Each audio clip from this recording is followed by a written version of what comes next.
चलिए शांत हो जाइए। Good evening.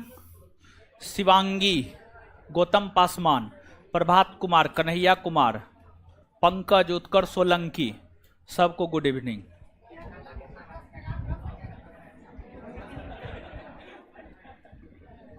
और सब मजा में?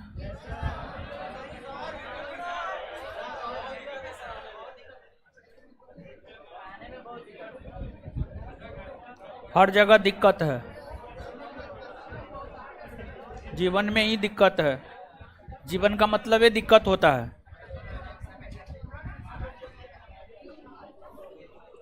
शांत हो जाइए। कमेंट हटा दीजिए। अब आ जाइए। तो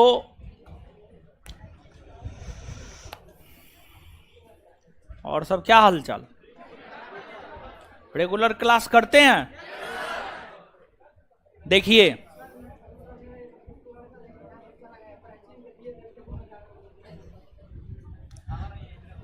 यात्री अपने सामान की जिम्मेदारी स्वयं संभाले। अब चोरी हो गया हो गया।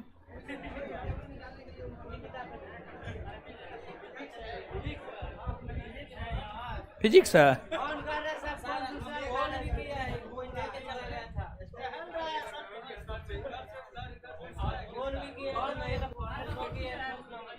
शांत हो जाइए। अब शांति शांति शांति। मोड़ी खत्म हो गया, लेकिन ऑब्जेक्टिव हुआ नहीं। क्या ऑब्जेक्टिव हुआ नहीं है? पता है आप लोग को?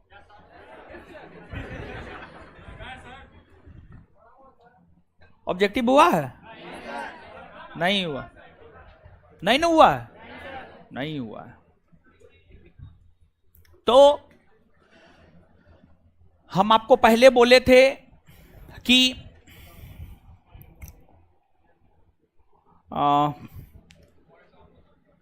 बौद्ध धर्म जैन धर्म खत्म होने के बाद ऑब्जेक्टिव करवाएंगे। फिर बोले सिकंदर खत्म होने के बाद ऑब्जेक्टिव करवाएंगे। फिर बोले मोरी खत्म होने के बाद तब ऑब्जेक्टिव करवाएंगे। तो अब जो है ऑब्जेक्टिव करवाएंगे, मतलब अब करवाएंगे। तो पहला बात दिमाग में ये आया कि जो है मोरी पढ़ा करके अभी रोक देते हैं, पूरा ऑब्जेक्टिव करवा देते हैं एक तरफ से मोरी तक, फिर आगे कंटिन्यू करेंगे। फिर दूसरा बात दिमाग में आया कि जैसे 1.5 घंटा का क्लास होता है, 5:30 से 7 बजे तक आपका क्लास होता है। तो फिर दूसरा बात दिमाग में आया कि 1 घंटा डेली पढ़ा देंगे, आधा घंटा डेली ऑब्जेक्टिव करवा देंगे। क्योंकि ऑब्जेक्टिव में तो वही है जो आपने पढ़ा है, जो आपने पढ़ा है, या उससे थोड़ा अलग है, थोड़ा बहुत अलग है, 20-30%। तो इसमें होगा कि आपका चैप्टर भी आगे बढ़ेगा और आपका ऑब्जेक्टिव भी होता जाएगा। तो दोनों ऑप्शन आपके पास है। पहला ऑप्शन सिर्फ ऑब्जेक्टिव कर लेंगे मोड़ी तक, तब आगे बढ़ेंगे। दूसरा ऑप्शन मोड़ी से आगे भी बढ़ते जाएंगे और पीछे का ऑब्जेक्टिव भी डील करते जाएंगे। यह दूसरा ऑप्शन है। तो पहला ऑप्शन के साथ कितने लोग खड़ा हैं? दूसरा ऑप्शन के साथ कितने लोग खड़े? चलिए ठीक है। तो मतलब दूसरे ऑप्शन को टिक करके आगे बढ़े हम लोग। और देखिए, इसमें होगा कि सब चीज आपको पता चलते रहेगा तब जब आप रेगुलर क्लास करेंगे तब। अब मान लिया जाए कोई बच्चा पिछला क्लास किया और आज नहीं आया, उसको तो आज का जानकारी ही नहीं मिलेगा। फिर आएंगे, हम पढ़ाएंगे, कुछ देर के बाद ऑब्जेक्टिव करवाने लगेंगे, वो सोचेगा ये क्या हो रहा है। या फिर जो बच्चा पिछला क्लास में नहीं आया होगा, वो सोच रहा होगा ये मास्टर क्या बोल रहा है। समझे? तो हम वही बोल रहे हैं जो हमको बोलना चाहिए। तो पढ़ने के साथ साथ ऑब्जेक्टिव दोनों साथ लेकर के चलेंगे। देखिए आज हम आपको टेलीग्राम पे ऑब्जेक्टिव भेज भी दिए है ना, पहला दूसरा चैप्टर भेज दिया है ना। देखिए टोटल 5 चैप्टर नया है। जो पुराना वाला ऑब्जेक्टिव था ये वाला देखिए नया होगा, ये नया होगा, समझ गए। पुराना वाला क्वेश्चन अलग था, ये क्वेश्चन अलग है। 5 चैप्टर यानी मोड़ काल तक क्वेश्चन बन गया है, लेकिन करेक्शन दुइये चैप्टर का करवा पाए थे, जिस वजह से दुइये चैप्टर भेजे हैं। आगे जो है मोड़ काल तक का करेक्शन करवा करके फिर हम आपको भेज देंगे। तो सब लोग ऑब्जेक्टिव लिए? गुरुजी लोग, दीदी जी लोग, आप लोग लिए? नहीं लिए हैं तो ले लीजिएगा ऑब्जेक्टिव जाकर के। और ये जो है संस्थान के टेलीग्राम चैनल को जानते हैं, संस्थान के टेलीग्राम चैनल पर ही हम डाल दिए। जाकर के आप फोटो स्टेट के दुकानदार को शेयर करके उसके मोबाइल पर या जो भी है उसके शेयर करके जो है आप निकाल सकते हैं, ठीक है। और दूसरी बात यह है कि 2, 4, 5, 10 रुपया लगा होगा, हाँ वही जो भी लगा होगा, ठीक है, ले लीजिएगा। और इसको रटना है, कॉपी में जितना है उतना, और ये ऑब्जेक्टिव दोनों को रटना है। समझिए दोनों क्या करना है? रटना है। समझा तो दिए ही हैं क्या? चलिए तो और ऑनलाइन जो है, ऑनलाइन अपलोड किया है जी। हे हीरो, हे पता है आपको कुछ देश दुनिया?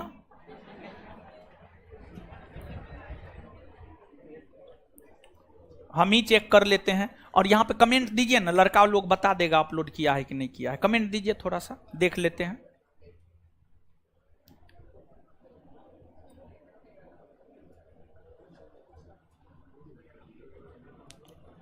फाउंडेशन बैच, प्राचीन भारत का इतिहास 199 कहां गया? 199। हाँ सब चीज फ्री नहीं कर देंगे। आपके नानी गांव से हम पैसा ला के देंगे रूम ओनर को, या आप अपने नानी गांव का जमीन बेच दीजिएगा, हमको दे दीजिएगा पैसा, फ्री कर दीजिए। ये सब फ्री उड़ी वाला बात हमको मत बोलिए। हाँ डाला गया है, मारेंगे नो। श्रुति जी जाकर के देखिए आप, डाला गया, हम खुद देख रहे हैं। देखिए डाला हुआ है, देख लीजिए, देखिए डाला हुआ है, देख लीजिए।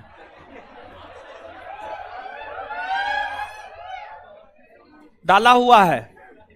देखिए आप अपना बैच, जो बैच अभी आपका लाइव है 149 वाला, 149, हाँ 199 वाला एंशिएंट हिस्ट्री, देखिए लाइव है। देखिए लाइव है क्लास, दिखाई दे रहा होगा। 2 सेक्शन होगा, एगो लाइव और एगो रिकॉर्डेड। रिकॉर्डेड पे आप क्लिक कीजिए, रिकॉर्डेड में जाएंगे 3 सेक्शन मिलेगा, PDF, ancient history, class test. इसमें पीडीएफ में आप जाइए, पीडीएफ में आप जाएंगे तो लिखा हुआ है एंशिएंट हिस्ट्री फर्स्ट और सेकेंड। व्यू पीडीएफ कीजिएगा, आपको खुल जाएगा, इस प्रकार से आ जाएगा, ठीक है। तो किया हुआ है, डाला हुआ है, तो आप लोग बकाइए नहीं कि नहीं डाला हुआ है, एकदम डाला हुआ है, समझे। चलिए तो डाल दिए हैं। और क्वेश्चन भी हम आपको दिखा देते हैं कि देखिए, आप लोग ही भ्रम में मत रहिएगा कि क्वेश्चन नहीं लेकर के आए इसलिए हम पढ़ा रहे हैं ना, ऐसी कोई बात नहीं, क्वेश्चनों लेकर के आए हैं। तो पढ़ लेते हैं क्या गुरुजी लोग, ऑनलाइन वाले लोग, आप लोग ऑप्शन ए के साथ थे या ऑप्शन बी के साथ है? गुस्सा कहां होते हैं महाराज, गुस्सा हमको आता है, एकदम नहीं आता है।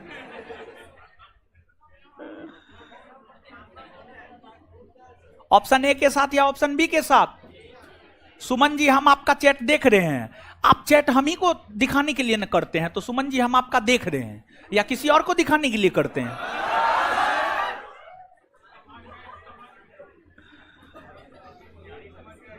टेलीग्राम से डाउनलोड, हाँ चलिए ठीक है।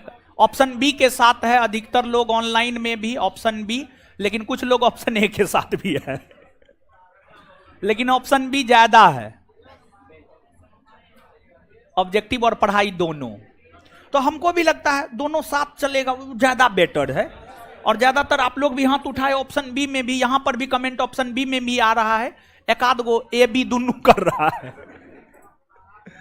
चलिए ऑप्शन बी को टिक करके आगे बढ़ते हैं। आ जाइए अब मजा से पढ़ते हैं। चलिए सब चीज ठीक ठाक है। ये किसका है? आपका है। आप कहां थे इतना दिन से बताइए, हम आपको खोज रहे थे महाराज। तबीयत खराब था और पार्ट 3 का एग्जाम था। ओ हमको लगा आप कहाँ चले गए बताइए। हमको छोड़ के मत जाया कीजिए महाराज। चलिए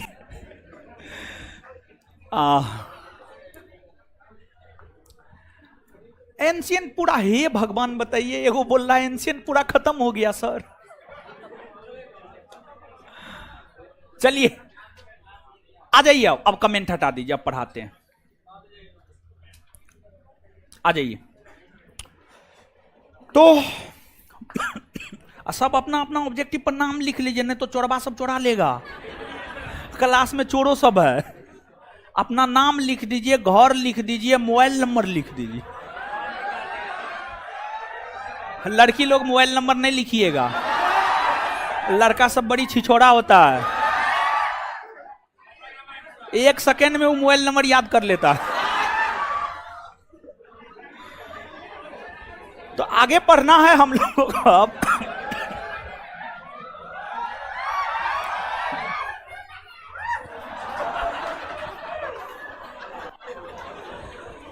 चिन्हित हो गए हैं जो लोग अभी क्याकियाए हैं, आज हम क्याकिया देंगे आपको।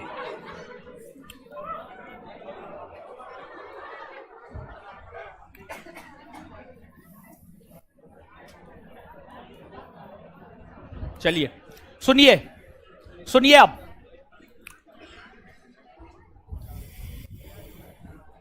सुनिए। अब आगे हम लोगों को मौर्योत्तर काल, देखिए हम आपको इतिहास में पढ़ाए होंगे, इतिहास में हम आपको पढ़ाए होंगे कि इतिहास में 2 शब्द आता है, एक आता है प्राक, एक आता है उत्तर। प्राक का मतलब होता है पहले और उत्तर का मतलब होता है बाद। उत्तर का मतलब होता है बाद। तो अब हम लोगों को पढ़ना है मौर्योत्तर काल के विषय में। किस विषय में? मौर्योत्तर काल, यानी मौर्यों के बाद, मौर्यों के बाद के विषय में पढ़ना है।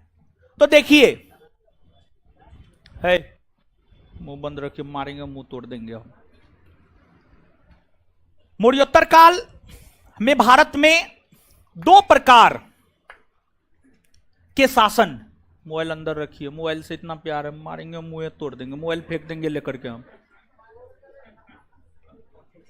मौर्योत्तर काल में भारत में 2 प्रकार के शासन देखने को मिलते हैं। मौर्योत्तर काल में भारत में 2 प्रकार के शासन देखने को मिलते हैं। 2 प्रकार के शासन, एक देसी शासन और दूसरा विदेशी शासन। दूसरा विदेशी शासन। देखिए, जब आपको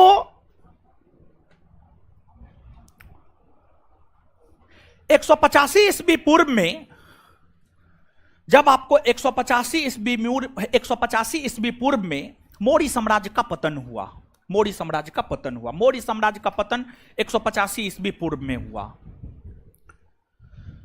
185 ईस्वी पूर्व में जब मौर्य साम्राज्य का पतन हुआ,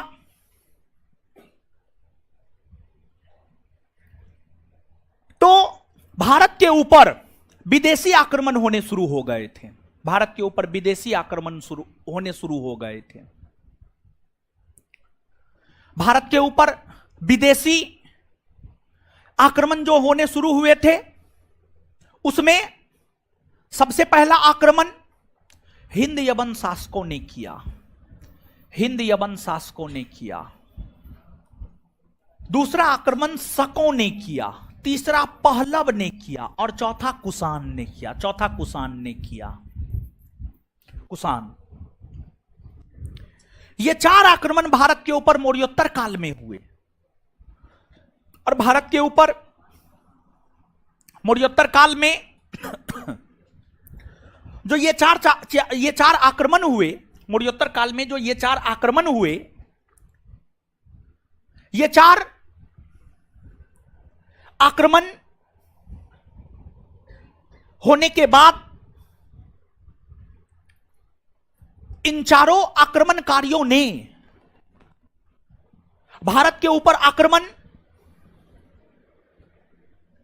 भारत के उत्तरी पश्चिमी भाग से किया। भारत के ऊपर आक्रमण भारत के उत्तरी पश्चिमी भाग से किया, इस भाग से किया। और इन आक्रमणकारियों ने भारत के उत्तरी पश्चिमी भाग को जीत लिया। भारत के उत्तरी पश्चिमी भाग को जीत लिया और यहां पर इन लोगों ने शासन भी करने का काम किया। यहां पर इन लोगों ने शासन भी करने का काम किया। तो मौर्यों के पतन होने के बाद जो भारत के ऊपर आक्रमण हुए, हिंद, यवन, शक, पहलव, कुषाण, इन आक्रमणकारियों ने भारत के उत्तरी पश्चिमी भाग पर आक्रमण कर इसको जीत लिया और यहां पर शासन प्रशासन करने का काम किया। ये विदेशी शासक हो गए, ये विदेशी शासक हो गए। दूसरी बात, दूसरा जो शासन था वह देशी शासन था। अब आप सभी लोग को पिछले क्लास में हम यह बात बताए थे कि मौर्य वंश के अंतिम शासक, मौर्य वंश के अंतिम शासक बृहद्रथ हुए थे। बृहद्रथ कौन हुए थे? बृहद्रथ। बृहद्रथ मौर्य वंश के अंतिम शासक हुए थे, जिसकी हत्या पुष्यमित्र शुंग ने, बृहद्रथ की हत्या उसके अपने ही सेनापति, बृहद्रथ का सेनापति था पुष्यमित्र शुंग। बृहद्रथ का कौन था? कौन था? सेनापति था पुष्यमित्र शुंग। तो बृहद्रथ की हत्या उसके अपने ही सेनापति पुष्यमित्र शुंग ने कर दी और मौर्य वंश के स्थान पर एक नए राजवंश शुंग वंश की नींव डाली। मौर्य वंश के स्थान पर एक नए राजवंश शुंग वंश की नींव डाली। तो जो शुंग शासक थे वे देशी शासक थे, वे मूलतः भारत के ही रहने वाले थे। वे देशी शासक थे, वे मूलतः भारत के ही रहने वाले थे। शुंग शासक सबसे पहले मौर्यों के अधीन, शुंग शासक सबसे पहले मौर्यों के अधीन रहकर अधिकारी के तौर पर काम किया और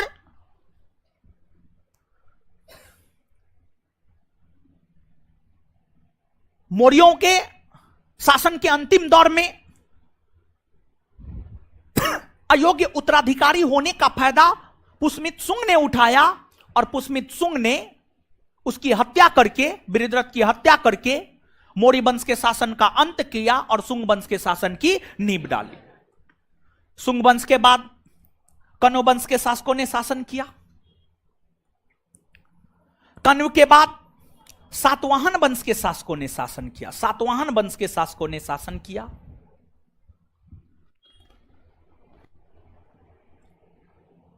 जैसे शुंग मौर्यों का सामंत था, जो शुंग शासक था ना, शुंग वंश के जो शासक थे ना, वो मौर्यों के सामंत थे। किसके सामंत थे?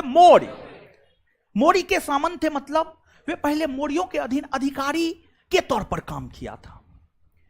लेकिन कण्व शासक मौर्यों का सामंत नहीं था, मौर्यों के अधीन अधिकारी के तौर पर काम नहीं किया। लेकिन उसके बाद जो सातवाहन शासक है, अगर हम सातवाहन शासक की बात करें तो सातवाहन शासक भी मौर्यों के अधीन अधिकारी के तौर पर काम किया था, सामंत के तौर पर काम किया था। सातवाहन भी मौर्यों के अधीन अधिकारी के तौर पर काम किया था, सामंत के तौर पर काम किया था। और यहां पर जो ये शुंग, कण्व, सातवाहन है, ये देशी शासक है। इन राजवंशों के शासक भारत के ही थे।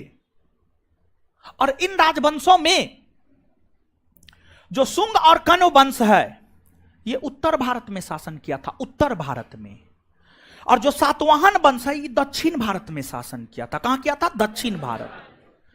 कई दफा इतिहास पढ़ाने के दौरान हमने आपको उत्तर भारत, दक्षिण भारत बताया है। विंध्याचल पर्वत से ऊपर जाइएगा उत्तर भारत, नीचे आइएगा विंध्याचल पर्वत से ऊपर जाइएगा उत्तर भारत, नीचे आइएगा दक्षिण भारत। तो मौर्योत्तर काल में जो ये दो प्रकार के शासन मिलते हैं, एक देशी सुंग कण्व सातवाहन, देशी के अंतर्गत सुंग कण्व सातवाहन, और विदेशी के अंतर्गत हिंद यमन शक पहलव और कुषाण, हिंद यमन शक पहलव और। तो अब यहां पर सबसे पहले हम लोग देशी शासन को पढ़ लेते हैं, यानी सुंग कण्व सातवाहन के विषय में पढ़ लेते हैं। और सुंग कण्व सातवाहन के विषय में पढ़ने के बाद जो है तब हम लोग विदेशी शासन यानी हिंद यमन शक पहलव और कुषाण को पढ़ेंगे, हिंद यमन शक पहलव और कुषाण को पढ़ेंगे। तो आप हेडिंग मार लीजिए मौर्योत्तर काल, और जिस प्रकार से यह बनाया हुआ है,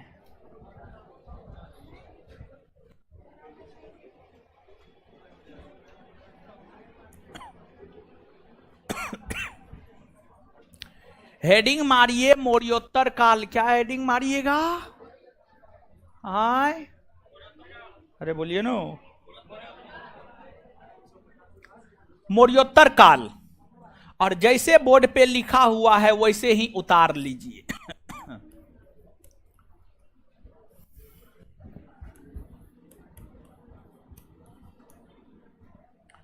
हेडिंग मारिए मौर्योत्तर काल, और जैसे बोर्ड पर लिखा हुआ है वैसे ही उतार लीजिए।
कमेंट करने होता है जी, कमेंट का जवाब दीजिए वो सबका जो भी है।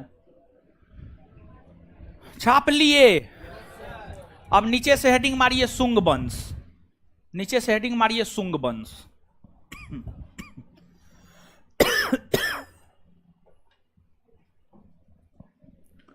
नीचे से हेडिंग मारिए सुंग वंश।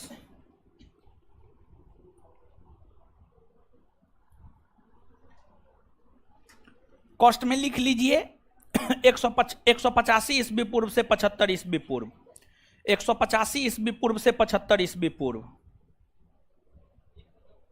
185 ईस्वी पूर्व से 75 ईस्वी पूर्व, 185 ईस्वी पूर्व से 75 ईस्वी पूर्व। सुंग वंश,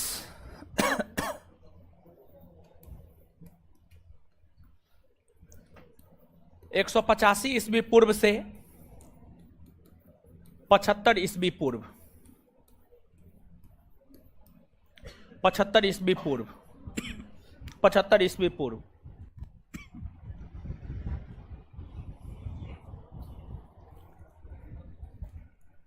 एक 185 ईस्वी पूर्व से 75 ईस्वी पूर्व। देखिए एक बात तो स्पष्ट है कि सुंग वंश की स्थापना जो है पुष्यमित्र सुंग के द्वारा किया गया। सुंग वंश की स्थापना जो है आपको पुष्यमित्र सुंग के द्वारा किया गया, पुष्यमित्र सुंग के द्वारा किया गया। दूसरी बात यह है कि इन्होंने अपनी दो राजधानी बनाई, एक इनकी सांस्कृतिक राजधानी थी और एक इनकी राजनीतिक राजधानी थी। इनकी राजनीतिक राजधानी पाटलिपुत्रा, इनकी राजनीतिक राजधानी पाटलिपुत्रा था, पाटलिपुत्रा था। वही इनकी जो सांस्कृतिक राजधानी थी, इनकी सांस्कृतिक राजधानी विदिशा, विदिशा एमपी में पड़ता है, मध्य प्रदेश में पड़ता है, मध्य प्रदेश में पड़ता है। पुष्यमित्र सुंग की ये दो राजधानी थी। पुष्मितसुंग के विषय में यह कहा जाता है कि यह एक साम्राज्यवादी शासक था। यह एक साम्राज्यवादी शासक था और इन्होंने अपने शासनकाल में कई सारे युद्ध लड़े। उसमें इन्होंने यानी पुष्मितसुंग ने विदर्भ का अभियान किया। विदर्भ का अभियान किया। हिंद यवन शासक मिनांडर के साथ युद्ध लड़ा। कलिंग नरेश खारवेल के साथ युद्ध लड़ा।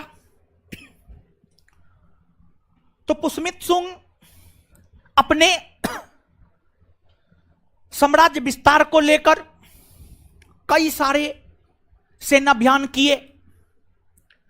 पुष्मितसुंग के द्वारा जो तमाम सेना अभियान किए गए थे, उन तमाम सेना अभियानों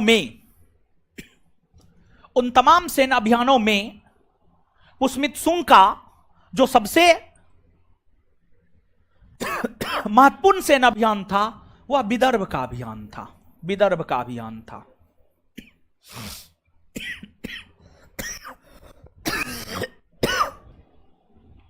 का अभियान पुष्मितसुंग अपने पुत्र अग्निमित्र के नेतृत्व में किया था। विदर्भ का अभियान पुष्मितसुंग जो है अपने पुत्र अग्निमित्र के नेतृत्व में किया था। अग्निमित्र के नेतृत्व में जब अग्निमित्र विदर्भ अभियान पर गए हुए थे तो उस समय विदर्भ के शासक थे यज्ञसेन। उस समय विदर्भ के शासक कौन थे? यज्ञसेन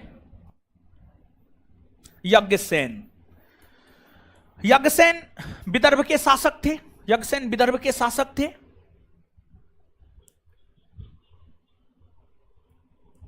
अग्निमित्र ने यज्ञसेन को पराजित किया और विदर्भ को जीतकर अपने साम्राज्य में मिला लिया।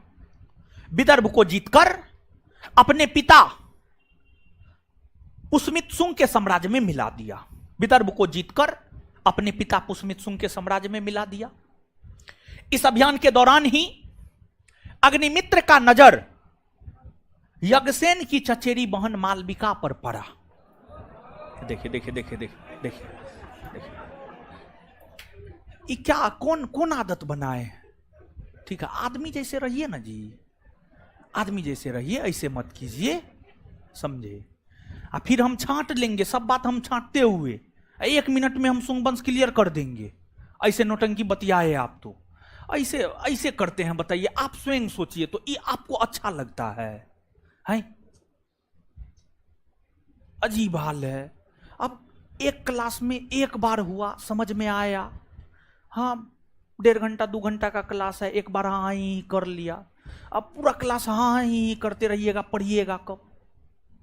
और जो ये हल्ला करने वाला अवशिष्ट पदार्थ है उसको अपने करियर से कोई मतलब न है, और वो आपको भी, आपके करियर को भी दांव पर लगा रहा है। उससे हमको कोई घाटा थोड़े है। हम तो सुबह से लेकर शाम तक आप ही के बीच में रहते हैं। आप चिल्लाइए, हंसिए, रोइए, हमको कोई फर्क पड़ता? कोई फर्क नहीं पड़ता है, समझे? तो इससे इफेक्टिव आप ही होते हैं। तो ऐसा मत कीजिए, सुनिए, समझिए चीजों को। तो अग्निमित्र जब विदर्भ अभियान पर था तो उसी दौरान अग्निमित्र की नजर यज्ञसेन की चचेरी बहन मालविका पर पड़ा और अग्निमित्र मालविका से प्रेम कर बैठा। और अग्निमित्र और मालविका की जो प्रेम कहानी है उस विषय में जानकारी हमें मालविका अग्निमित्रम नामक ग्रंथ से मिलती है। अग्निमित्र और मालविका के प्रेम कहानी के विषय में जानकारी हमें मालविका अग्निमित्रम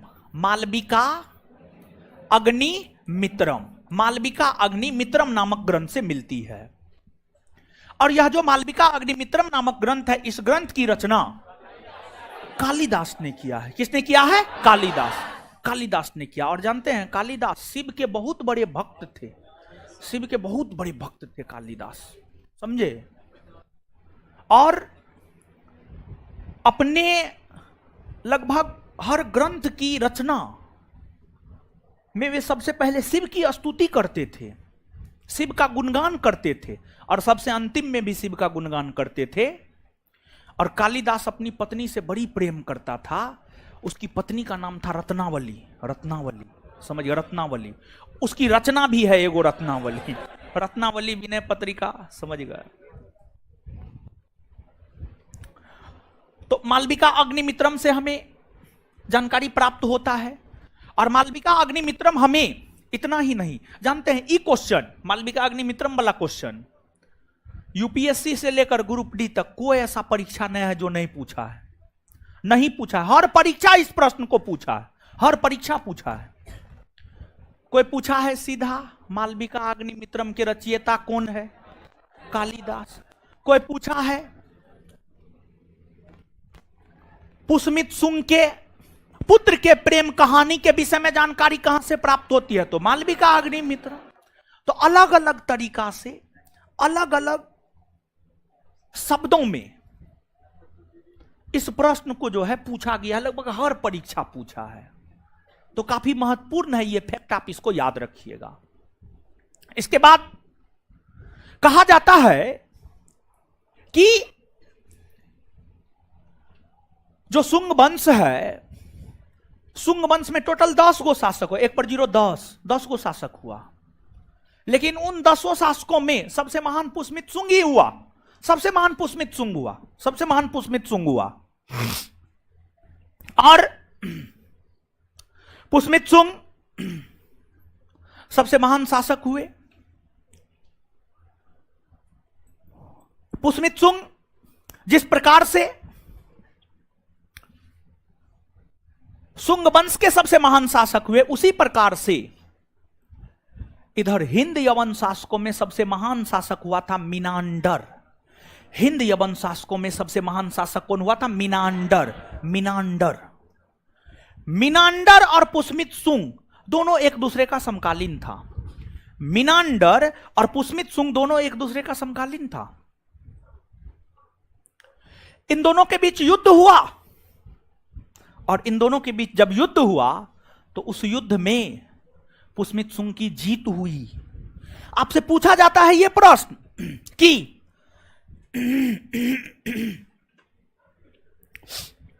शुंग वंश के किस शासक ने हिंद यवन शासक मिनांडर को पराजित किया?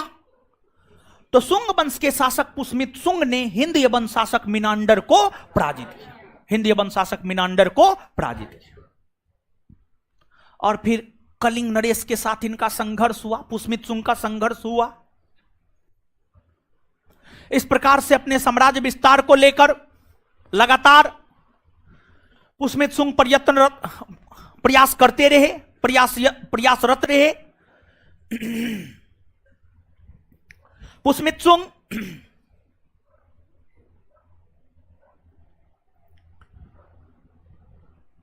जब अपने साम्राज्य का विस्तार कर लिए तो साम्राज्य विस्तार के बाद उन्होंने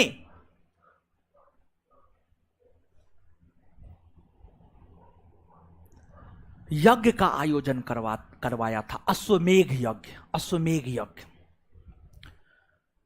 जो अश्वमेघ यज्ञ है, अश्वमेघ यज्ञ का आयोजन वही शासक करवाता था जो अपने साम्राज्य का विस्तार करता था।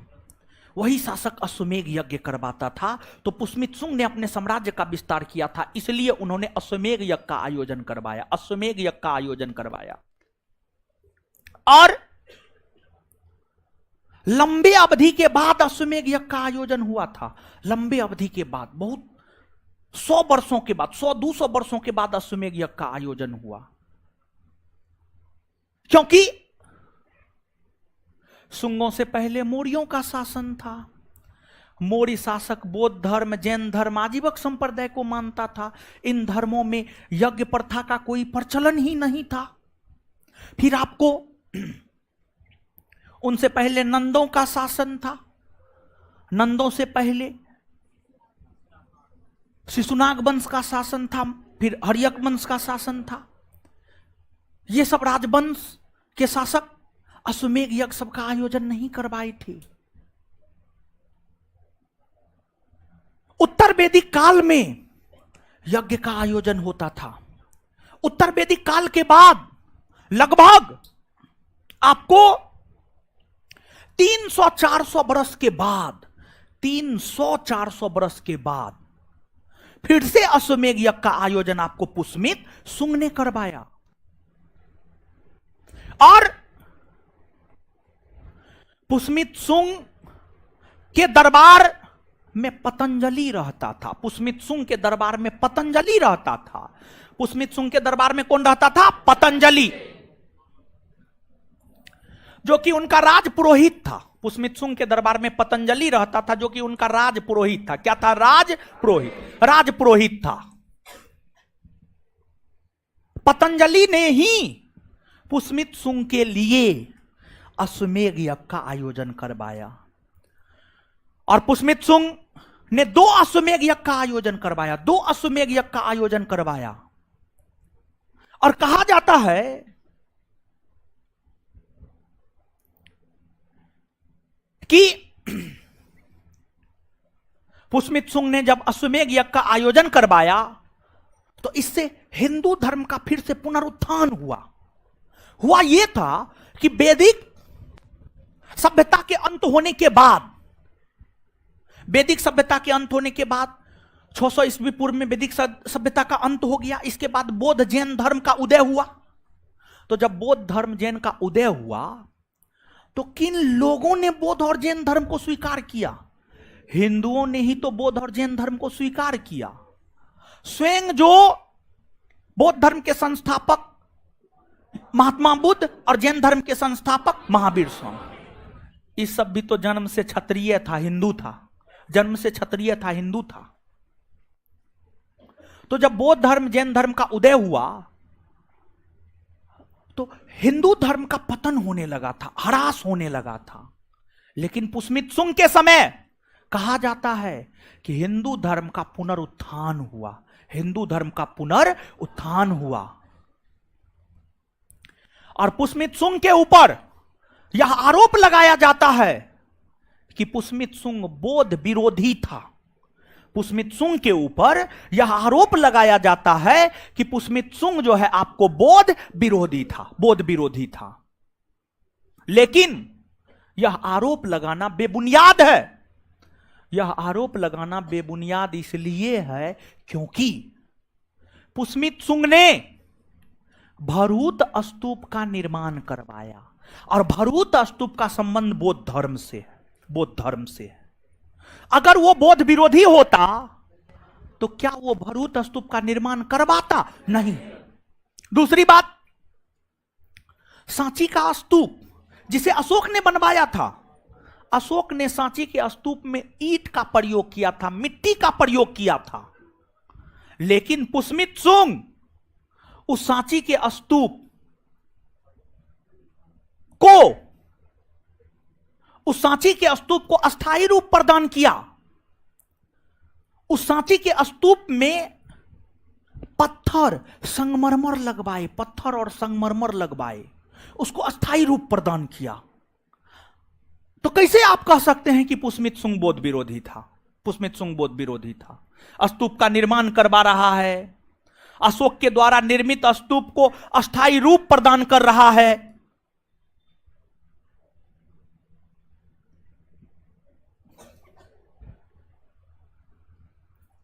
तो इस प्रकार पुष्मित सुंग, है बैग, आप काहे आगे पीछे दाएं बाएं करते हैं? वो बैग वाला को देखिए तो वो काहे एक बार मोबाइल लेके अंदर आता है, एक बार बाहर जाता है, अंदर बाहर कर रहा है। उसको देखिए, उसको क्लास से बाहर निकालिए।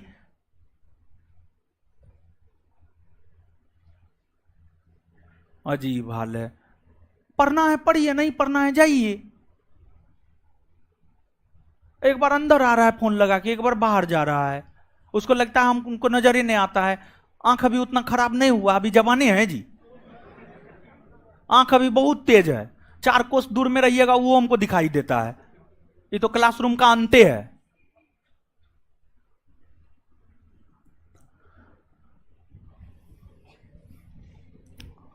तो पतंजलि जो कि उनके राजपुरोहित थे, उनके लिए अश्वमेध यज्ञ का आयोजन करवाए।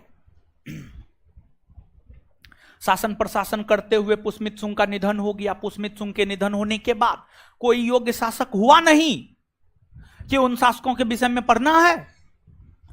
पुष्यमित्र शुंग का उत्तराधिकारी उसका पुत्र अग्निमित्र बना। अग्निमित्र के बाद और भी कई सारे शासक बने।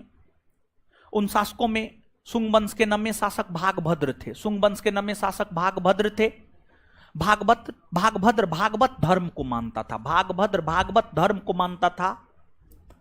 और भागभद्र के दरबार में हेलियोडोरस आया था। हेलियोडोरस कौन आया था? हेलियोडोरस।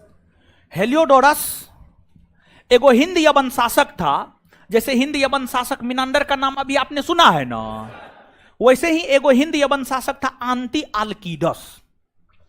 जैसे एक हिंद यवन शासक मिनांडर था, उसी प्रकार से एक हिंद यवन शासक था, उसका नाम था आंटी आल्कीडस। आंटी आल्कीडस, आंटी आल्कीडस, आंटी आल्कीडस जो हिंद यवन शासक था, उसी का राजदूत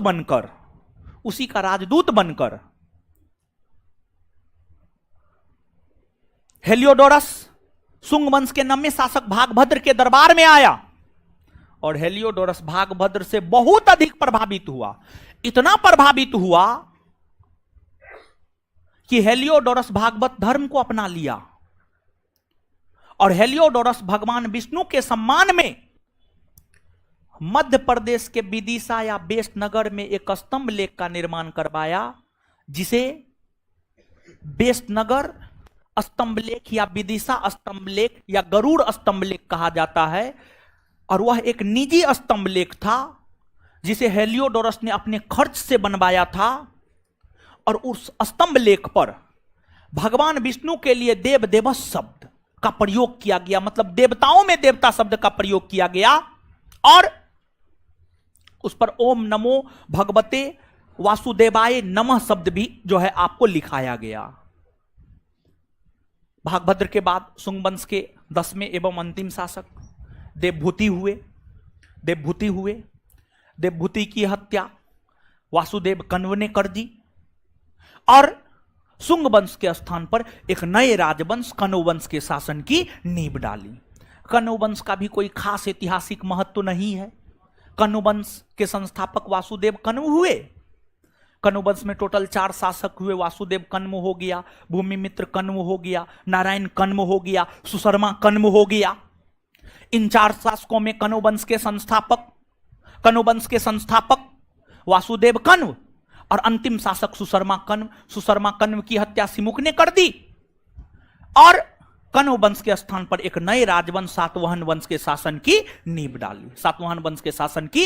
डाली। तो अब नीचे से नोट डाउन करना प्रारंभ कीजिए। आप लिखिए शुंग वंश, लिखिएगा डैश देकर।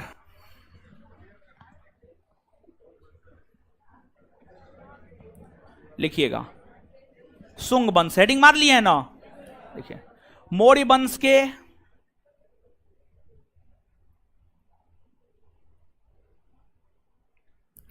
मौर्य वंश के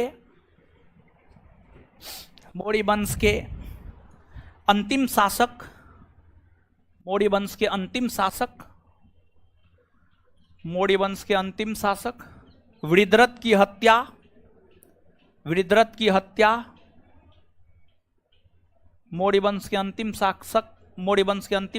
वृद्रथ की हत्या पुष्यमित्र शुंग ने कर दी।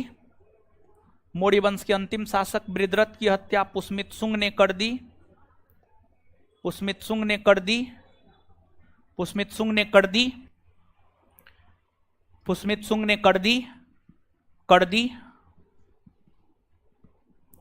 और मौर्य वंश के स्थान पर शुंग वंश के शासन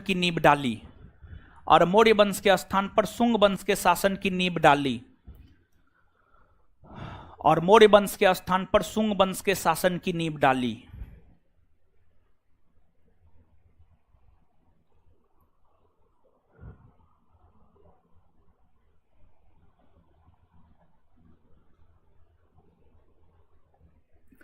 पुष्यमित्र शुंग की 2 राजधानी थी। उसी में कंटिन्यू। पुष्यमित्र शुंग की 2 राजधानी थी। पुष्मित सुंग की 2 राजधानी थी। पुष्मित सुंग की 2 राजधानी थी। 2 राजधानी थी। 1 नंबर में राजनीतिक राजधानी डैश देकर पाटलिपुत्रा।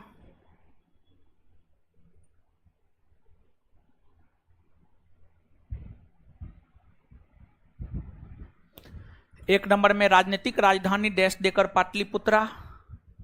2 नंबर में सांस्कृतिक राजधानी। 2 नंबर में सांस्कृतिक राजधानी। 2 नंबर में सांस्कृतिक राजधानी डैश देकर विदिशा। विदिशा। 2 नंबर में सांस्कृतिक राजधानी डैश देकर विदिशा, एमपी में पड़ता है, मध्य प्रदेश में। 2 नंबर में सांस्कृतिक राजधानी डैश देकर विदिशा। विदिशा एमपी मध्य प्रदेश में पड़ता है।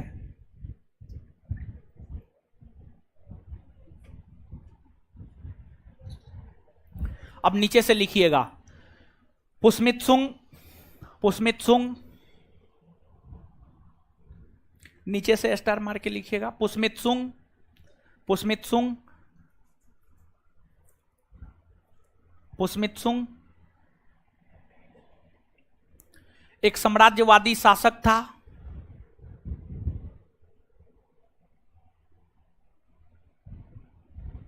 पुष्मित सुंग एक साम्राज्यवादी शासक था।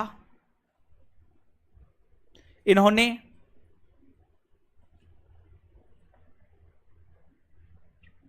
अपने साम्राज्य विस्तार को लेकर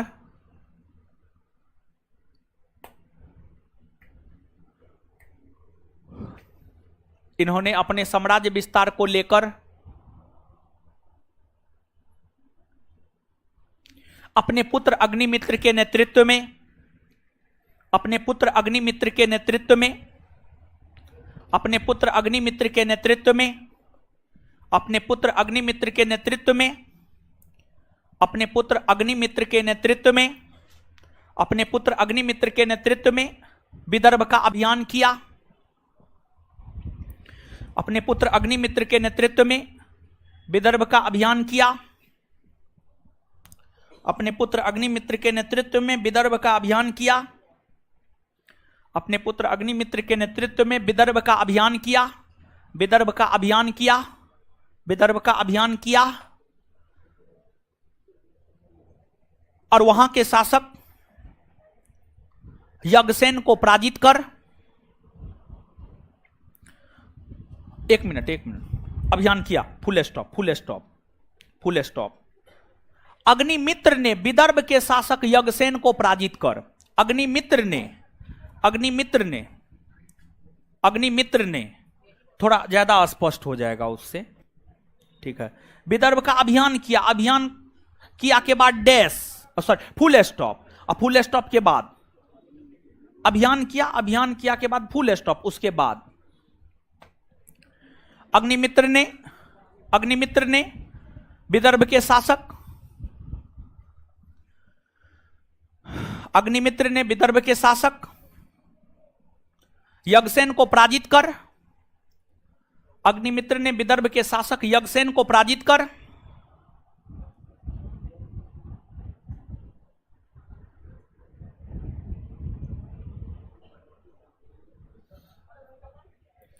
अग्निमित्र ने विदर्भ के शासक यज्ञसेन को पराजित कर, अग्निमित्र ने विदर्भ के शासक यज्ञसेन को पराजित कर, है क्या हुआ जी, क्या हो रहा है, क्या हुआ है, काहे ना हाथ नीचे करते हैं जी आप। अच्छा ठीक है, थोड़ा थोड़ा मैनेज कीजिए, हल्ला नहीं कीजिए, ठीक है। थोड़ा सा इधर खिसक जाइए ना आप लोग, थोड़ा इधर खिसकिए, थोड़ा उधर खिसकिए, खिसक।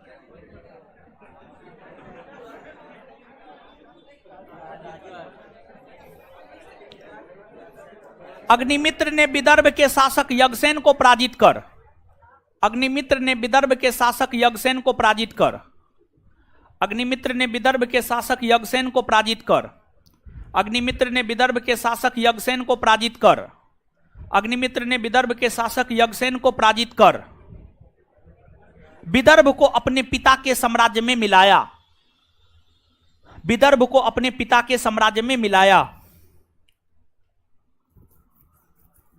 विदर्भ को अपने पिता के साम्राज्य में मिलाया।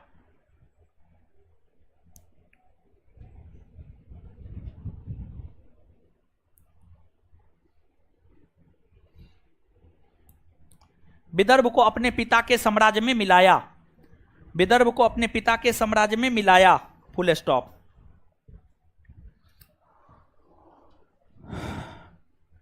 इस अभियान के क्रम में ही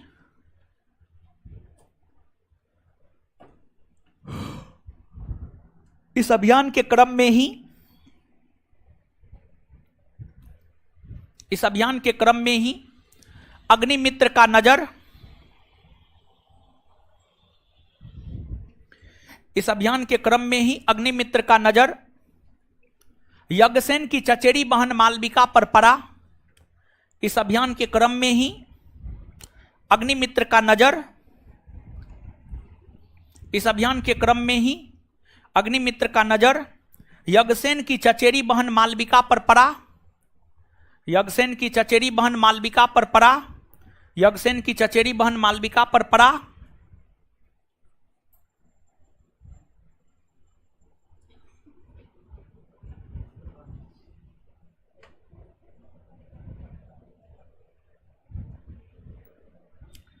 मालविका पर पड़ा और वो मालविका से प्रेम कर बैठा। और वो मालविका से प्रेम कर बैठा।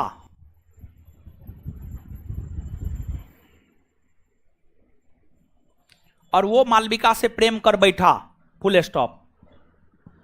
Full stop. मालविका और अग्निमित्र के प्रेम कहानी के विषय में जानकारी हमें मालविका और अग्निमित्र के प्रेम कहानी के विषय में जानकारी हमें मालविका और अग्निमित्र के प्रेम कहानी के विषय में जानकारी हमें मालविका और अग्निमित्र के प्रेम कहानी के विषय में जानकारी हमें मालविका और अग्निमित्र के प्रेम कहानी के विषय में जानकारी हमें मालविका और अग्निमित्र के प्रेम कहानी के विषय में जानकारी हमें मालविका अग्निमित्रम नामक ग्रंथ से मिलती है। मालविका अग्निमित्रम नामक ग्रंथ से मिलती है। मालविका अग्निमित्रम नामक ग्रंथ से मिलती है। मालविका अग्निमित्रम नामक ग्रंथ से मिलती है, जिसकी रचना कालिदास ने की है। मालविका अग्निमित्रम नामक ग्रंथ से मिलती है, जिसकी रचना कालिदास ने की है। मालविका अग्निमित्रम नामक ग्रंथ से मिलती है, जिसकी रचना कालिदास ने की है। मालविका अग्निमित्रम नामक ग्रंथ से मिलती है, जिसकी रचना कालिदास ने की है। जिसकी रचना कालिदास ने की है। नीचे से अगला पॉइंट लिखिएगा। अगला पॉइंट पुष्मित सुंग। अगला पॉइंट लिखिएगा। नेक्स्ट पॉइंट पुष्मित सुंग। पुष्यमित्र सुंग। पुष्यमित्र सुंग अपने समकालीन हिंद यवन शासक पुष्यमित्र सुंग अपने समकालीन हिंद यवन शासक अपने समकालीन हिंद यवन शासक अपने समकालीन हिंद यवन शासक मिनांडर मिनांडर मिनांडर मिनांडर को मिनांडर को मिनांडर को मिनांडर को पराजित किया।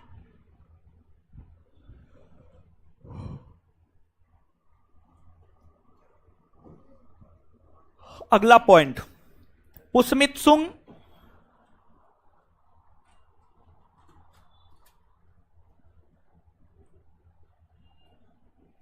पुष्यमित्र सुंग का राजपुरोहित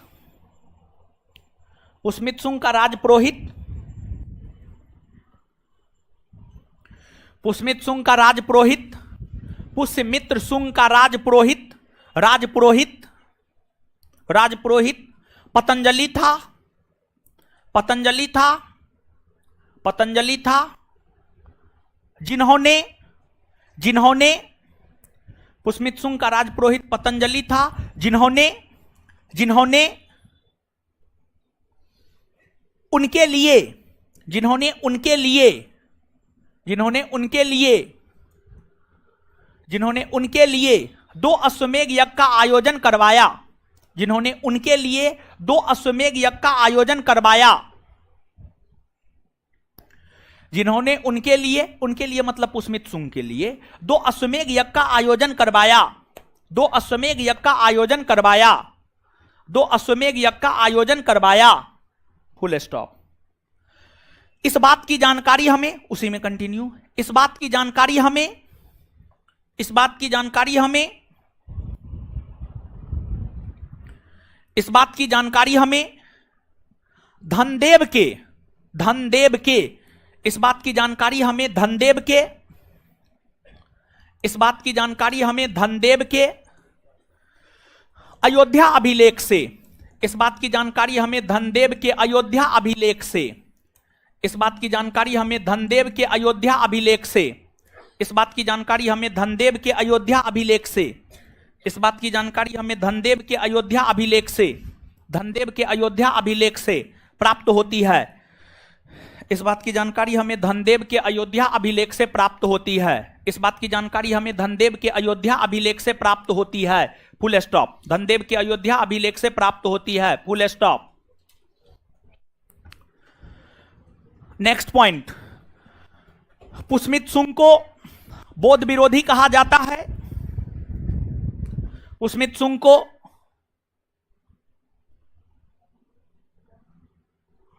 पुष्यमित्र शुंग को बौद्ध विरोधी कहा जाता है। पुष्यमित्र शुंग को बौद्ध विरोधी कहा जाता है, लेकिन ध्यान रखने वाली बात यह है कि लेकिन ध्यान रखने वाली बात यह है कि लेकिन ध्यान रखने वाली बात यह है कि लेकिन ध्यान रखने वाली बात यह है कि उन्होंने उन्होंने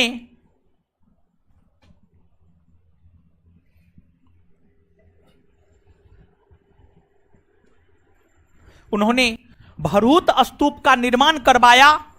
उन्होंने भरहुत स्तूप का निर्माण करवाया। उन्होंने भरहुत स्तूप का निर्माण करवाया। उन्होंने भरहुत स्तूप का निर्माण करवाया तथा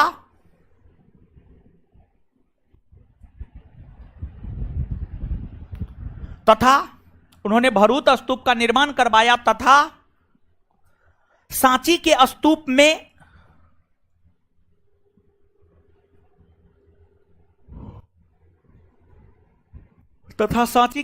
में संगमरमर लगवाया तथा सांची के स्तूप में संगमरमर लगवाया।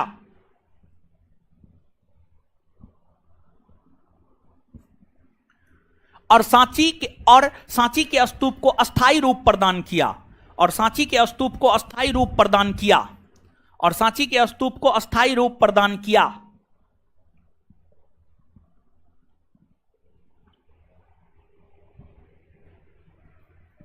अगला पॉइंट, विद्वानों का ऐसा मानना है कि नेक्स्ट पॉइंट, अगला पॉइंट,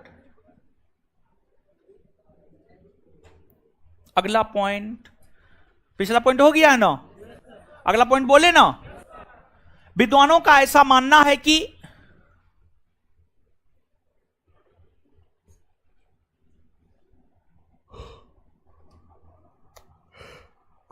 विद्वानों का ऐसा मानना है कि विद्वानों का ऐसा मानना है कि विद्वानों का ऐसा मानना है कि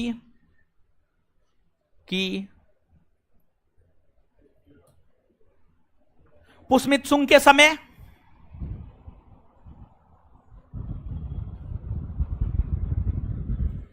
पुष्यमित्र शुंग के समय हिंदू धर्म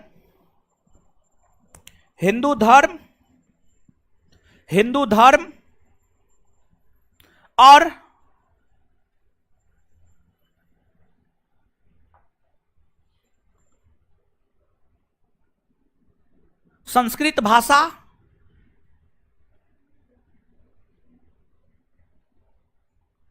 हिंदू धर्म और संस्कृत भाषा का, हिंदू धर्म और संस्कृत भाषा का, हिंदू धर्म और संस्कृत भाषा का, संस्कृत भाषा का पुनरुत्थान हुआ, पुनरुत्थान हुआ, पुनरुत्थान हुआ,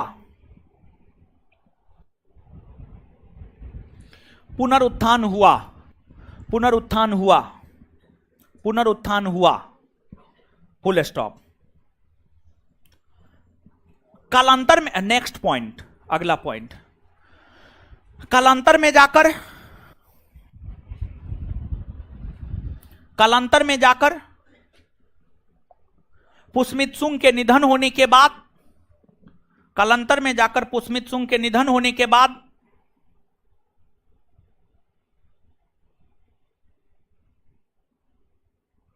कालांतर में जाकर पुष्यमितसुंग के निधन होने के बाद उसका उत्तराधिकारी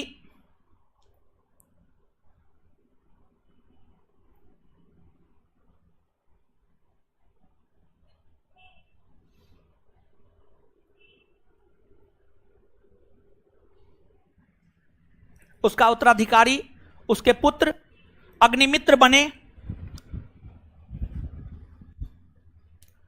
उसका उत्तराधिकारी उसके पुत्र अग्निमित्र बने, अग्निमित्र बने, जो अयोग्य साबित हुआ, अग्निमित्र बने जो अयोग्य साबित हुए, जो अयोग्य साबित हुए, जो अयोग्य साबित हुए, अयोग्य साबित हुए। अग्निमित्र राजा बनने से पहले विदिशा के गोप्ता यानी उपराजा थे। अग्निमित्र राजा बनने से पहले विदिशा के गोप्ता, अग्निमित्र राजा बनने से पहले विदिशा के गोप्ता यानी उपराजा थे। अग्निमित्र राजा बनने से पहले विदिशा के गोप्ता यानी उपराजा थे। Next point, next point, Shunga वंश में कुल 10 शासक हुए। नेक्स्ट पॉइंट, अगला पॉइंट, नेक्स्ट पॉइंट, अगला पॉइंट, शुंग वंश में कुल 10 शासक हुए। शुंग वंश में कुल 10 शासक हुए। शुंग वंश में कुल 10 शासक हुए, जिसमें शुंग वंश में कुल 10 शासक हुए, जिसमें इस वंश के 9वें शासक, 9वें, जिसमें इस वंश के 9वें शासक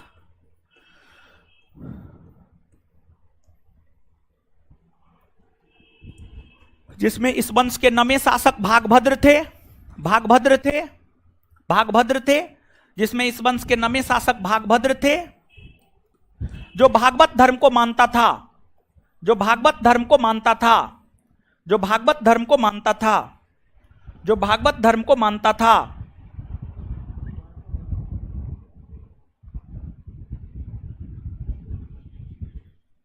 फुल स्टॉप। भागभद्र के दरबार में, भागभद्र के दरबार में, उसी में कंटिन्यू लिखिएगा। भागभद्र के दरबार में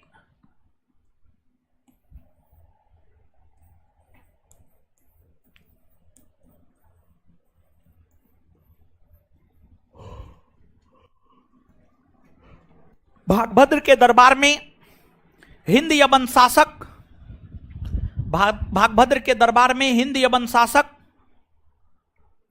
भागभद्र के दरबार में हिंद यवन शासक, भागभद्र के दरबार में हिंद यवन शासक आंती आल्किडस का राजदूत बनकर, भागभद्र के दरबार में हिंद यवन शासक आंती आल्किडस का राजदूत बनकर, भागभद्र के दरबार में हिंद यवन शासक आंती आल्किडस का राजदूत बनकर, भागभद्र के दरबार में हिंद यवन शासक आंती आल्किडस का राजदूत बनकर, भागभद्र के दरबार में हिंद यवन शासक आंती आल्किडस का राजदूत बनकर हेलियोडोरस आया था, हेलियोडोरस आया था, हेलियोडोरस आया था, हेलियोडोरस आया था, हेलियोडोरस आया था, हेलियोडोरस आया था, हेलियोडोरस आया था, फुल स्टॉप,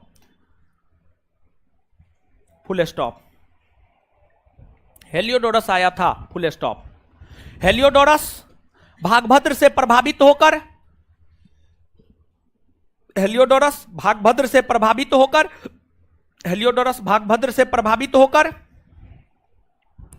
हेलियोडोरस भागभद्र से प्रभावित होकर, हेलियोडोरस भागभद्र से प्रभावित होकर भागवत धर्म को अपना लिया। हेलियोडोरस भागभद्र से प्रभावित होकर भागवत धर्म को अपना लिया, भागवत धर्म को अपना लिया, भागवत धर्म को अपना लिया तथा तथा तथा भगवान विष्णु के सम्मान में,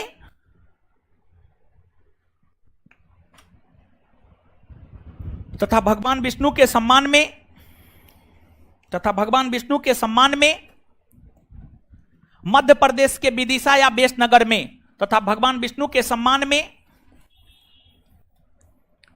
मध्य प्रदेश के विदिशा या बेसनगर में, तथा भगवान विष्णु के सम्मान में मध्य प्रदेश के विदिशा या बेसनगर में, मध्य प्रदेश के विदिशा या बेसनगर में,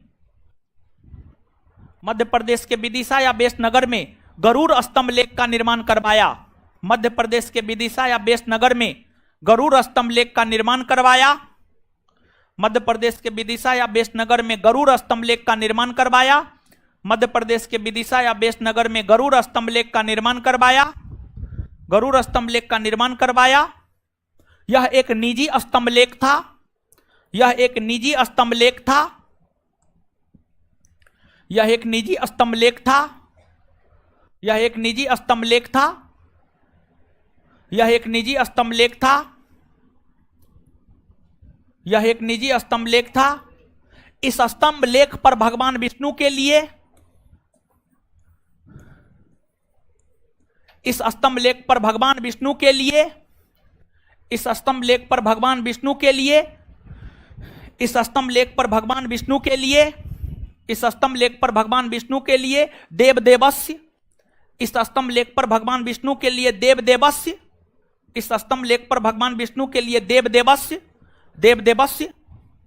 जानते हैं ऑब्जेक्टिव हमेशा काहे चेंज करते रहते हैं, ऑब्जेक्टिव हम लोग का कॉपी कर लेता है कोई कोई, ठीक है, इसलिए ऑब्जेक्टिव हमेशा चेंज करते हैं। अलग अलग बैच में अलग अलग ऑब्जेक्टिव रहता है, करते रहिए कॉपी, कितना कीजिएगा, ठीक है।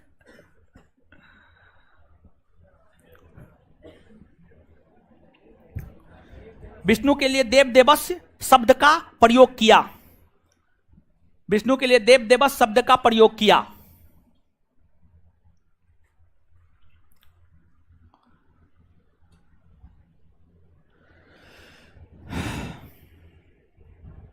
देव देवस्य शब्द का प्रयोग किया। आज जानते हैं उत्तर प्रदेश से पुलिस आया हुआ था मेरे पास, काहे पता है, बताते हैं। एगो लड़का था 2213 वाला में, वो यहां पे पढ़ता था, तो दरोगा तो नहीं बन पाया, लेकिन स्टेनोग्राफर में, एसएससी स्टेनोग्राफर में उसका नौकरी लग गया। पढ़ने में तेज था, तो वो लड़का जो है स्कॉल्डिंग करता था। स्कॉल्डिंग करने का मतलब हुआ कि किसी और के सीट पर बैठना, मतलब परीक्षा मेरा है, ये तेज है तो इसको हम पैसा देकर के अपने सीट पर बैठा लिए, ठीक है, इसको स्कॉल्डिंग कहते हैं। तब वो लड़का जो है किसी दूसरे के सीट पर, संस्थान में ही जिस लड़का सबके साथ पढ़ता था उसी में से किसी से दोस्ती हुआ, तो उसका दोस्त फंसा लिया, कहा तुम तो तेज है, ये है, तुमको नौकरी हो ये गया है, तुमको पैसा देंगे, तुम मेरे सीट पर बैठ करके हमको नौकरी दिलवा दो। तो पैसा के लोभ में बेचारा चले गया देने के लिए परीक्षा, पकड़ा गया, समझिए पकड़ा गया।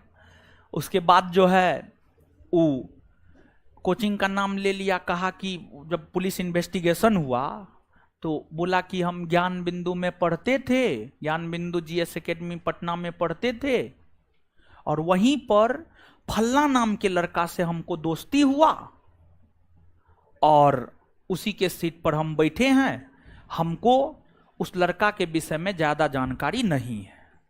अब दोनों लड़का के विषय में, जो लड़का पकड़ाया उनका तो सब चीज पता चल गया, लेकिन जिस लड़का के सीट पर बैठा था उस लड़का के विषय में कुछ भी पता नहीं चला। तो वो लड़का भी संस्थान में ही पढ़ता था। तो अब पुलिस इन्वेस्टिगेशन में आया है कि हमको दोनों लड़का का जो है सारा चीज दीजिए।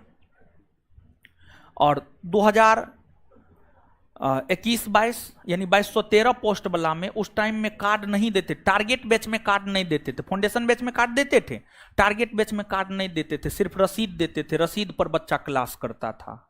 तो अब उसका कुछ है ये ना है मेरे पास, तो हम कहाँ से देंगे। अब बोल रहा था हमको उठा के ले जाएंगे। बोले चलिए उठा के ले चलिए, हमको कुछ पते नहीं है।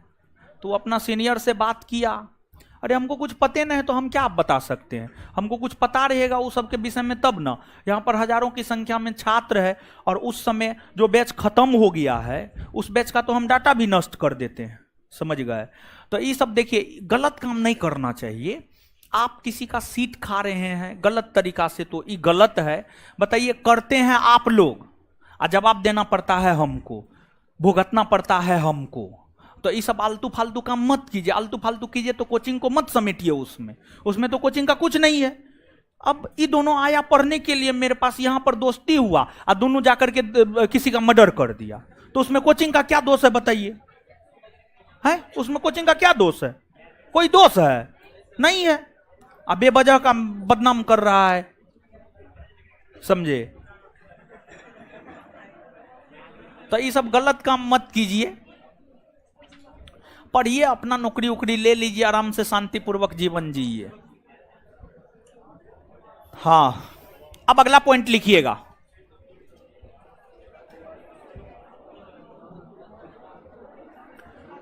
शुंग वंश के 10वें और अंतिम शासक देवभूति हुए। शुंग वंश के 10वें और अंतिम शासक देवभूति हुए। शुंग वंश के 10वें और अंतिम शासक देवभूति हुए। क्या हुआ? तबीयत खराब है? अच्छा, उसको देखिए, उठाइए उठाइए उठाइए। नहीं उठ रही है, पानी दीजिए ना। हो बेहोश नहीं ना हुई है, पानी दीजिए, देखिए पानी है वो ठीक, दीजिए उसको पानी। पानी ना है? हाँ तो दीजिए। क्या हुआ उसको? फीवर है? उसको जो है एगो लड़की सहारा दे करके बाहर कर न दीजिए, बाहर कर दीजिए, वो केबिन में बैठा दीजिए, उसका इलाज चलेगा केबिन में। ले चलिए उनको, एगो लड़की पकड़ लीजिए ना, एगो को पकड़ के ले जाइए। है आप लोग थोड़ा जगह दे दीजिएगा तो लड़का लो। फीवर है तो नहीं ना आना चाहिए था।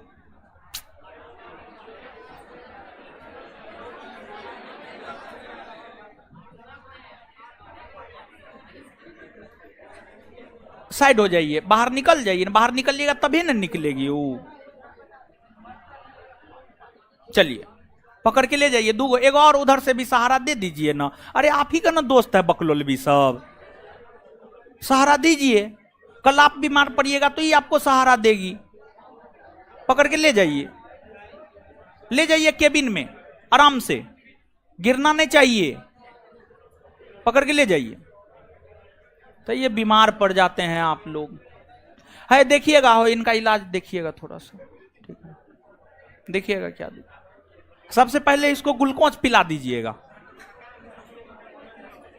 अरे जाते हैं तो सबसे पहले सुइया घुसता है ना जी पानी का। देखिए इसको। चलिए आइए लिखिए लास्ट पॉइंट। शुंग वंश के 10वें और अंतिम शासक देवभूति हुए। शुंग वंश के 10वें और अंतिम शासक देवभूति हुए। देवभूति हुए जिसकी हत्या वासुदेव ने कर दी, जिसकी हत्या वासुदेव कण्व ने कर दी, जिसकी हत्या वासुदेव कण्व ने कर दी। शुंग वंश के 10वें और अंतिम शासक देवभूति हुए। शुंग वंश के 10वें और अंतिम शासक देवभूति हुए। शुंग वंश के 10वें और अंतिम शासक देवभूति हुए जिसकी हत्या वासुदेव कण्व ने कर दी, वासुदेव कण्व ने कर दी, और शुंग वंश के स्थान पर कण्व वंश के शासन की नींव डाली। और शुंग वंश के स्थान पर कण्व वंश के शासन की नींव डाली। और शुंग वंश के स्थान पर कण्व वंश के शासन की नींव डाली।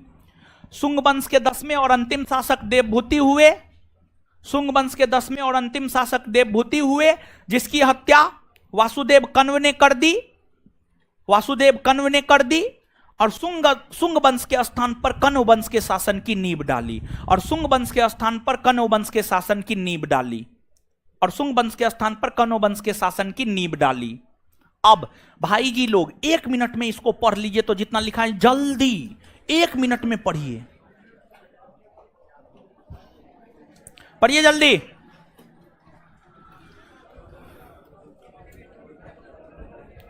ऐसे पेज काहे छोड़ते हैं जी, पेज काहे छोड़ते हैं, इससे पढ़िए जल्दी।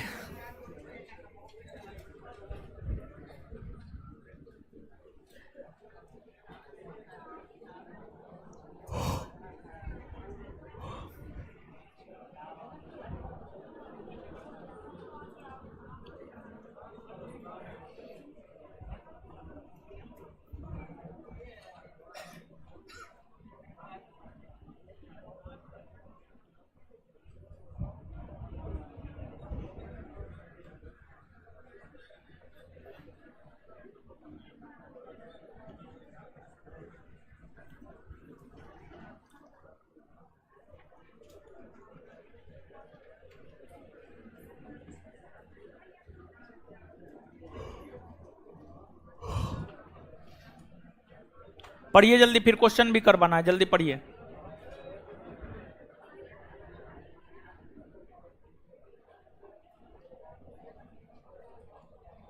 कॉपी में पूरा है जी, लड़की दीजिए, कॉपी में पूरा है।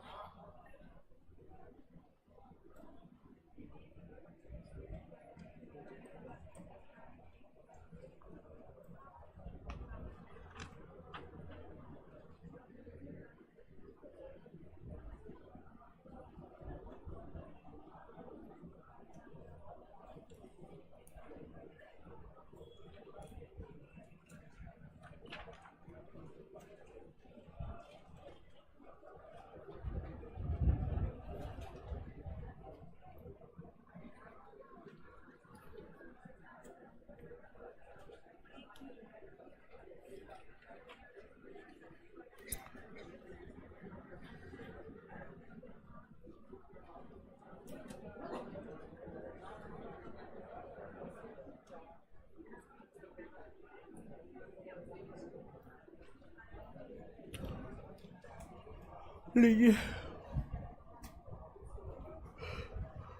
पढ़ लिए, पढ़ लिए। बताइए तो 1 मिनट में, मौर्यों के बाद कौन वंश का शासक? आय, सुंग वंश के संस्थापक पुष्यमित, सुंग वंश के संस्थापक आय पुष्यमित। पुष्यमित सुंग की कितनी राजधानी? कितनी? पुष्यमित सुंग की राजनीतिक राजधानी कहां? राजनीतिक राजधानी, सांस्कृतिक राजधानी। चलिए, पुष्यमित सुंग ने विदर्भ का अभियान किया, किसके नेतृत्व में? उस समय विदर्भ के शासक कौन थे? विदर्भ को जीतकर अपने साम्राज्य में मिलाया। अग्निमित्र और मालविका के प्रेम कहानी के विषय में जानकारी कहां से? मालविका अग्निमित्रम के रचयिता कौन है? मालविका अग्निमित्रम के रचयिता। पतंजलि किसका राजपुरोहित था? पुष्यमित सुंग। पुष्यमित सुंग का राजपुरोहित कौन था? पुष्यमित सुंग का राजपुरोहित कौन था? पुष्यमित सुंग के लिए 2 अश्वमेध यज्ञ का आयोजन किसने करवाया? किसने करवाया? पतंजलि ने पुष्यमित सुंग के लिए 2 अश्वमेध यज्ञ का आयोजन करवाया। इसकी जानकारी हमें कहां से मिलती है? अयोध्या अभिलेख। अयोध्या किसका अभिलेख है यह? किसका? चलिए, भरूत स्तूप का निर्माण कौन करवाया? पुष्यमित। भरूत स्तूप का निर्माण कौन करवाया? पुष्यमित। किसके काल में हिंदू धर्म का पुनरुत्थान और संस्कृत भाषा का विकास हुआ? किसके समय में? पुष्यमित सुंग का उत्तराधिकारी कौन बना? अग्नि। पुष्यमित सुंग का उत्तराधिकारी कौन बना? अग्निमित्र राजा बनने से पहले कहां का गोप्ता था? कहां का गोप्ता था? सुंग वंश में टोटल कितने शासक हुए? 10। कितने शासक हुए? नमे शासक। नमे शासक कौन धर्म को मानता था? इनके दरबार में कौन आया था? हेलियो। कौन आया था? हेलियोडोरस ने भागवत धर्म को अपनाया। हेलियोडोरस ने मध्य प्रदेश में विदिशा या बेशनगर के स्तंभ लेख का निर्माण करवाया। तो विदिशा या बेशनगर में गरुड़ स्तंभ लेख का निर्माण किसने करवाया? हेलियो। शुंग वंश के 10वें शासक देवभूति। शुंग वंश के 10वें शासक, 10वें और अंतिम शासक, 10वें और अंतिम शासक। शुंग वंश के बाद किस वंश के शासकों ने कौन वंश? कौन वंश? जो मुंह बंद रखते हैं, नानी याद दिला देंगे, हम क्वेश्चन पूछेंगे तो कूट देंगे। 3-4 रोज पहले कूटे थे ना, तो अगला क्लास में और कूटेंगे हम। आइए अब क्वेश्चन पे आइए। यहां पे लगता है मजा करने के लिए आया है। चलिए आ जाइए, क्वेश्चन पलटिए अपना अपना।